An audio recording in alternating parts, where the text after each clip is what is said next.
Hi, welcome to the Yarn Parlor. I'm Allison. You can find me on Ravelry and Instagram as alevitt1. Today is Tuesday, February 16th. This is episode 5. It is my knitting, spinning, and design podcast. You can find the show notes on in the Ravelry group. Please go over there, introduce yourself in the Parlor thread, and yeah, I wanted to say a big thank you to Jenny from the Tiny Paper Foxes for giving me a little shout out the other day. Hi Jenny, hi Devin. So glad to have you guys back. Did a giveaway last episode, or ask a question, announced a giveaway for having over 100 subscribers. I asked if you were a monogamous knitter or if you cast on all the whips, and I picked a viewer winner this morning, who is Susan 93940. Susan said that she has to keep her hands busy with lots of projects, that she usually works on about 3 projects a day. Or 3 projects that get daily attention was her words. And I feel the same way. I think I jump around from project to project throughout the day. You get bored, or she was explaining how if she's got something bulky on the needles, she'll always want to also have a complementary fingering weight on the needles to be able to switch between the two. And I couldn't agree more. I think it's great to have lots of different things on the needles. I cannot be a monogamous knitter. Even when I try, I'm like, I just need to cast something new on. So Susan, if you could PM me with the 3 patterns that you would like, and I will also gift you the Waiting for Rain shawl. I do not have any FOs, so we'll move straight to whips. I casted on my February socks. This is White Birch Fiber Arts. Nothing says screw like a rainbow, and the pattern is Mystic Spiral sock from Josh Ricks. And it's got these diagonal stripes in the pattern. I like this pattern, but when I looked on his comments page, apparently it's a revised pattern that I'm using. I guess a lot of people weren't too happy with his first edition. I don't know. But I haven't had any problems. He uses German short rows, but I'm sure you can use any kind. I think that was one of the things a lot of people using this pattern had trouble with, was German short rows. I don't know. I don't have a problem with them. Although on, which side was it? I think it was when I purled the German short rows, they came out a little bit funkier than, I don't know, maybe this is the side. When I purled the German short rows, they came out a little bit funkier than the knit ones when I was picking it up in a purl instead of a knit side. I don't know, I can't really tell anymore. When I was doing it at the time, they looked weird. So I'm purposely placing the rainbow stripe in the diagonal stripe of the pattern. So I cut this blue section short so that I could center the stripe over here. I think what I might do for the next one is start this stripe lower and have 2 different toes. I don't think that would bother me, but I want to see. I always try to do things better on the second sock, so I want to see if I can actually get the whole blue stripe and not have to cut it. I'm doing these I'm knitting these as my February sock, but I'm hopefully going to finish them to enter in the Suburban Stitchers Rainbow Long Cal.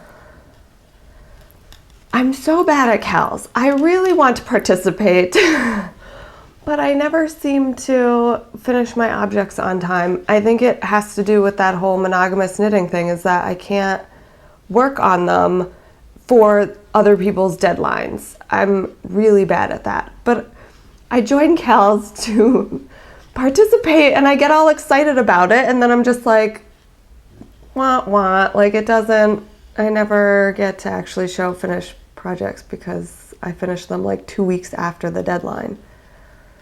So I'm really gonna try to finish these for her, Cal. I'm gonna work on them all this weekend. This weekend I was doing lots of sewing, so I didn't knit as much as I wanted to on these socks also. But maybe this week, because there's only like a week and a half left and I need to finish these socks. What's going on? Okay, so it's Nothing Says Screw You Like a Rainbow. It's a self-striping from White Birch Fiber Arts. It's an 80-20, 80 superwash merino, 20 nylon, 400 yards in her skeins. I'm using US 1 2.25 millimeter needles. I'm also, excuse me, in my monthly sock challenge, I want to try out lots of different needles as well. And these are the square needles from Collage. And it's kind of funny because I used to, when I was listening to other podcasters talk about the joins in needles, I thought it was kind of strange. I'm like, why? Who cares about the join? Like, you move your stitches up to the needle, and joins never really occurred to me as being an issue until I started knitting socks, and these joins suck. They are, like, I'm sure you can tell. This thing is just right there. There's like a bump here. There's a bump here. Like, what is that piece? Do you even need that piece, Collage? Like, what's going on here? My stitches stick on that join all the time. It's not good. You can see. Like, oh, well, now it's doing it, but like, they just stick on that join, and I don't like them. I don't mind square needles. I enjoy square needles. I don't really have a preference of choosing a square over a circular. And Kristen from Yarngasm showed Zen needles, which are triangular, and I've never tried those before, and I'm gonna be on the lookout for Zen needles because they're triangular shaped. That's kind of interesting. But this join is not good. And I like how pointy they are, but the point part is quite short. Like, it stops like right there. On a lot of like Haya Sharps, or I think Addie's lace needles, they extend longer, so it's more of a gradual point to the actual width of the needle. These are just short, but that doesn't really interfere with my knitting or anything like that. It's just something that I noticed that maybe other people would want more of a gradual. That's it about these, I believe. Here's the label if you want to see.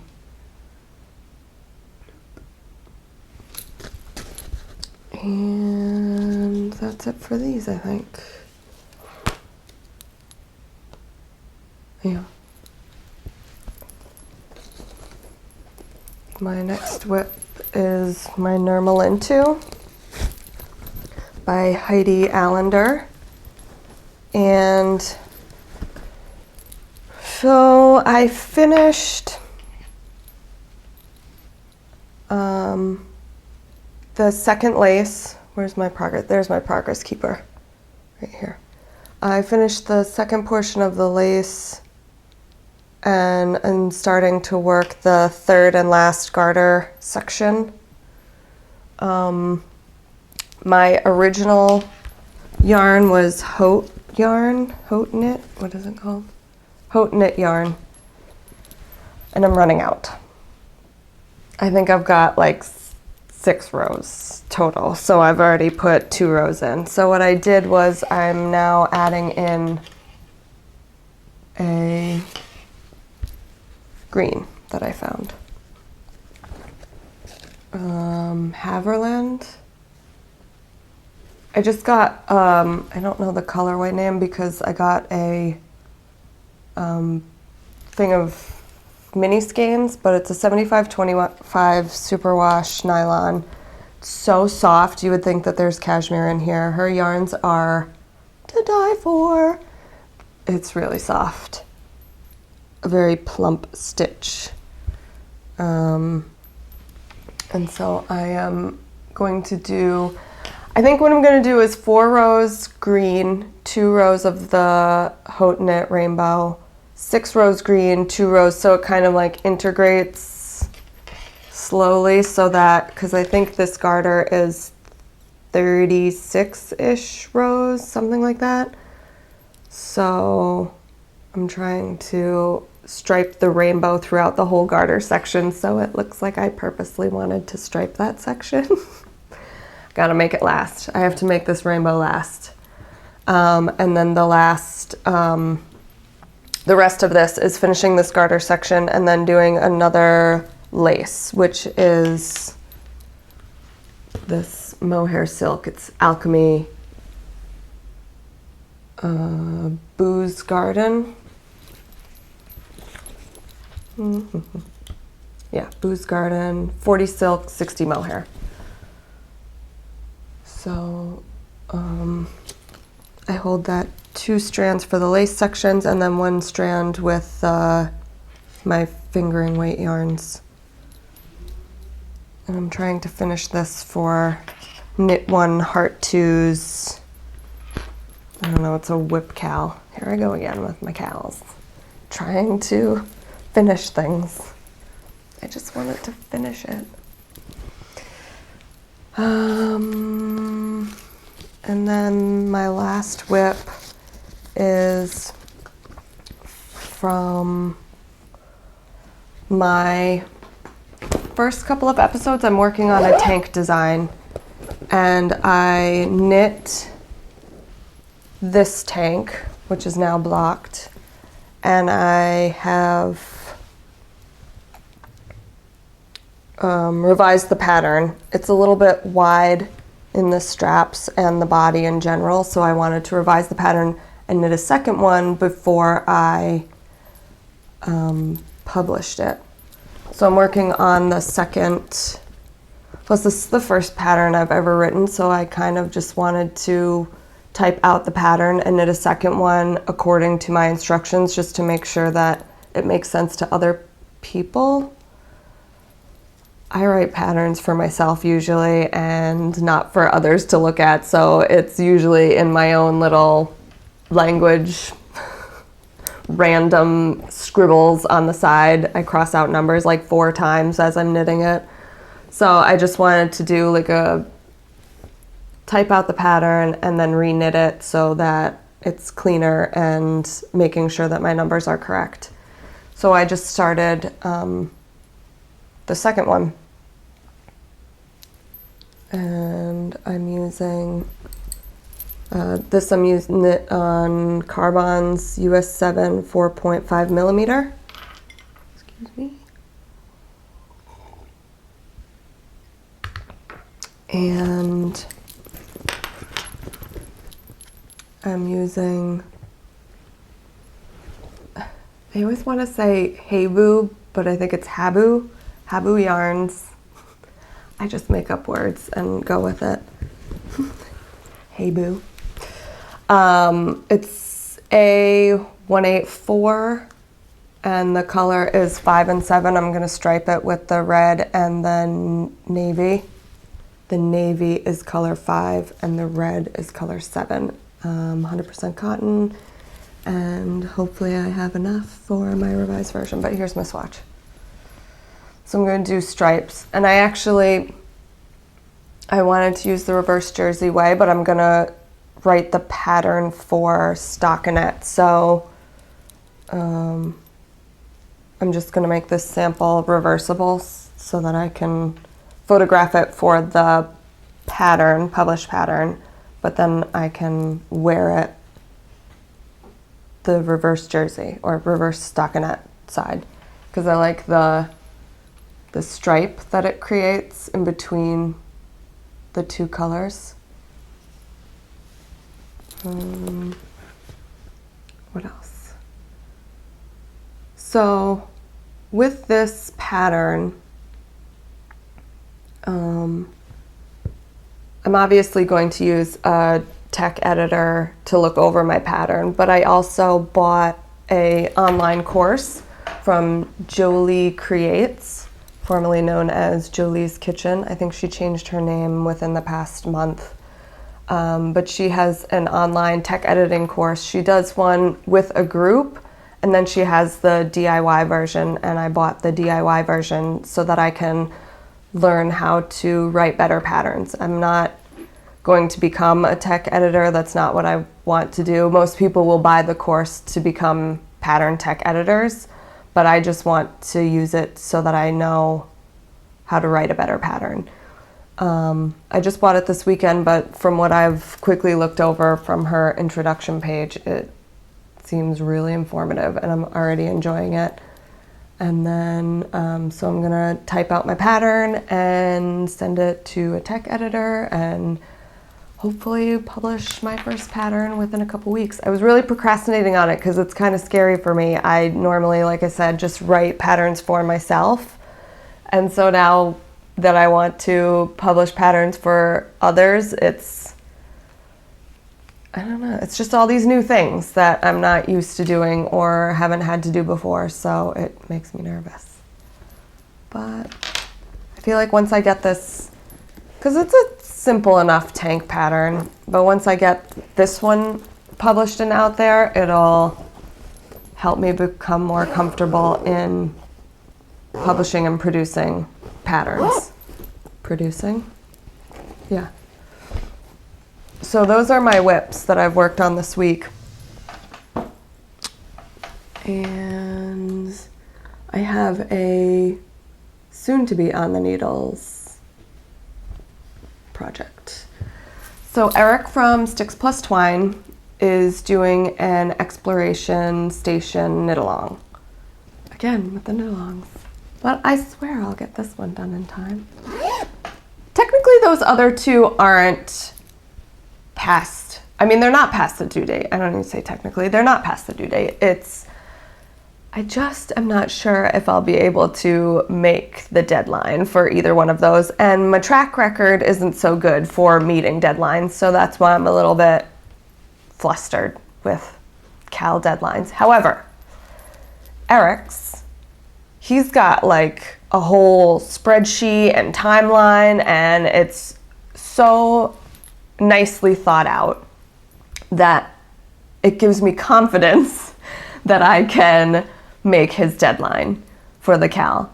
Because he does give a lot of time, but he also breaks it down into like bite-sized chunks, which does make it a lot nicer. So, for instance, he started the Cal yesterday on Monday, and it's not section 1 right away. It's picking your colors and swatching to see which colors do you want to put as A, B, C, and D, or however many there are, and learning how to do the brioche stitch. So swatching the brioche stitch, which is kind of like easing you into the whole knit along. It's nice. I like that there's that time to learn learn where you're going to put your colors and learn the stitches, because brioche is the one stitch in it that not a lot of people knit or know, and it's a really hot stitch right now, so you should learn it.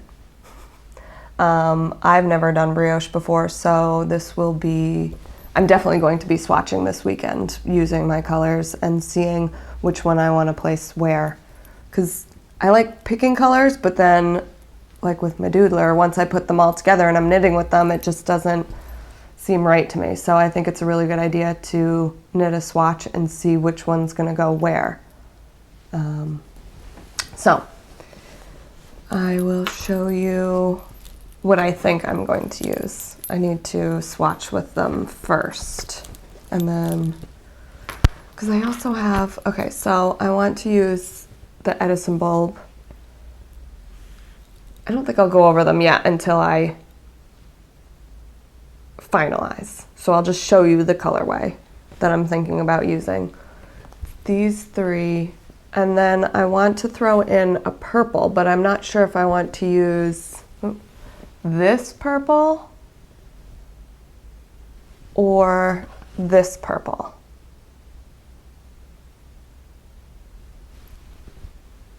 And this is also a lace weight, so I'm gonna have to hold it double, and it's kind of wimpier than the other ones. But I don't know, I like this color better, I think, with it, but I'm not sure how it's going to knit up with them. So that's what I'm thinking for my exploration station. So this weekend I'm going to swatch and practice brioche and two color brioche, and Eric has a thread already going in his group, Sticks Plus Twine group, and puts a lot of links. Well, a lot of people have already commented about where to find videos teaching the brioche stitch. So I'm going to check that out and finalize my colors. And March 1st, I think, is the actual start of section 1 for the exploration station. So you guys should check it out and go over there and join. And a lot of people have started talking about it and stuff. So apparently there are a lot of people that haven't knit the exploration station. So that will soon, March 1st, we'll be on the needles. And on to spinning, I think. Oh wait, the exploration station is by Stephen West, and like I've said before, this is the year of Stephen West. I'm going to knit all the Stephen West patterns, and he just did an interview with Knit More Girls. You can find them on iTunes. It was a good listen. So, yay, Stephen West. On to spinning. So I've continued with my hobbledehoy, which I will not go into great detail because I talk about it every episode. And it will probably, I will probably be knitting this for another like month. So that's my hobbledehoy for this past week. And I broke open my loop bump